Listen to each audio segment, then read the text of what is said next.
Good evening everybody, and welcome back to episode 187 of Enter Crypto, where twice a day I keep you informed and fully up to date on all things crypto. If that sounds like something you'd be interested in, then go ahead and subscribe to the channel. I put out a new video every 12 hours.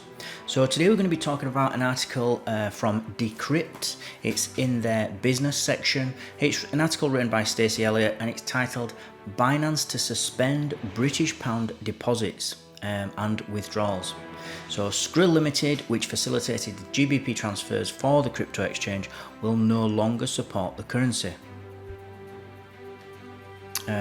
So let's, as always, read through the article and we'll comment after. Unless it can find another service provider, crypto exchange Binance will suspend British pound sterling deposits and withdrawals starting on May the 22nd of this year. This is according to an email that's been shared with Decrypt. The email, which was sent to customers on Monday, explained that customers will not be able to use GBP as their account on or off ramps because Skrill Limited, who is the UK-based partner for Binance, that they use for faster payment service transactions, will no longer support it. As of Monday afternoon, new Binance users will be unable to open accounts on the exchange with GBP deposits, a spokesperson told Decrypt in an email, but they said existing users can still access their GBP balances. This change affects less than 1% of Binance users, the spokesperson said in an email. However, we know that these services are valued by our users, and our team is working hard to find an alternative solution for them. We will share updates on this as and when we are able. Binance has had an on-off on and now off again relationship with GBP. The company first added GBP trading pairs in 2020 ahead of launching its UK-based trading platform. At the time, UK citizens could convert fiat to crypto on Binance through Binance Jersey, an exchange based on an island between England and France that has low tax rates.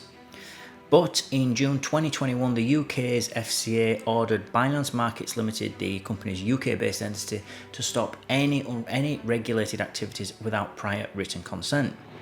Between then and March 2022, users were unable to use GBP or Euros to fund their accounts. Then, this time last year, Binance reintroduced GBP and Euro transfers with PaySafe's Skrill as its fiat partner. We have agreed with Binance to cease offering our embedded wallet solution to their customers in the UK, a Skrill representative told Decrypt. We have concluded that the UK regulatory environment in relation to crypto is too challenging to offer this service at this time, and so this is a prudent decision on our part, taken in an abundance of caution.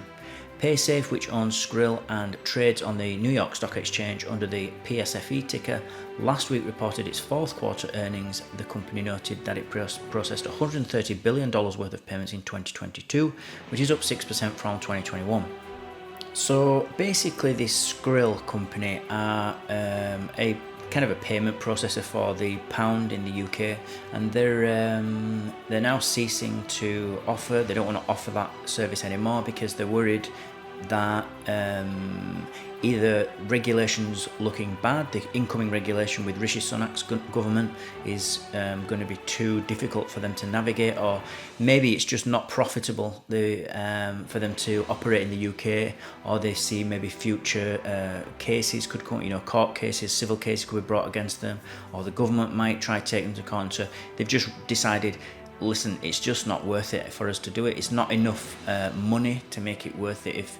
And especially for Binance, if Binance is saying that it's less than 1% of their customers actually use this service, then why would they do it? If it's going to keep them, if it's going to give them more exposure, risk exposure to regulation or future regulation where they're unsure of what's going to happen, and it's not enough money for them to take that risk, then they're not going to do it.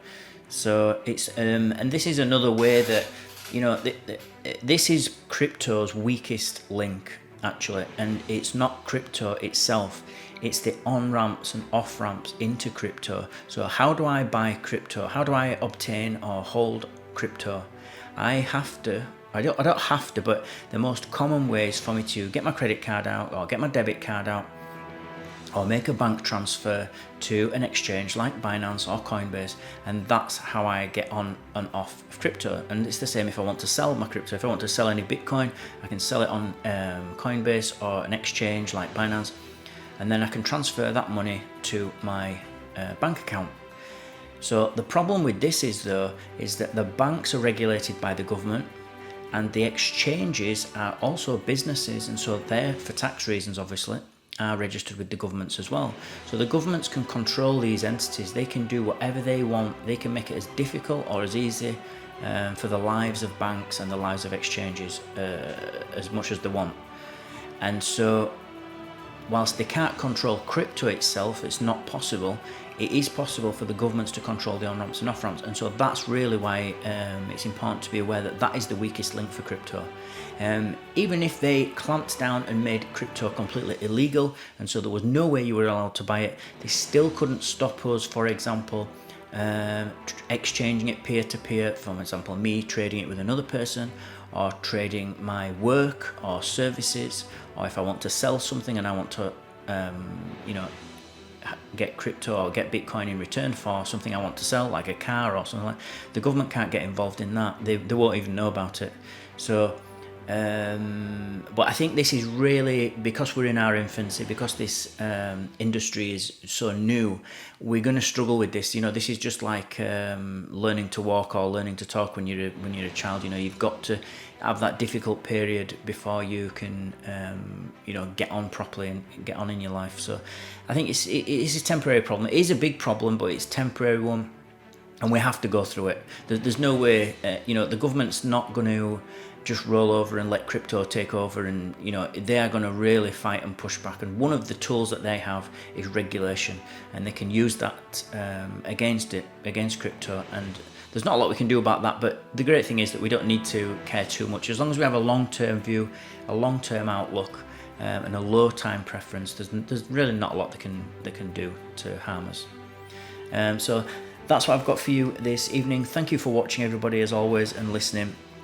Remember, everybody, to please subscribe to the channel, join my team, and I'll keep you updated on all things crypto every 12 hours. Smash the like button if you feel you got value from this video, and I'll see you all in 12 hours time.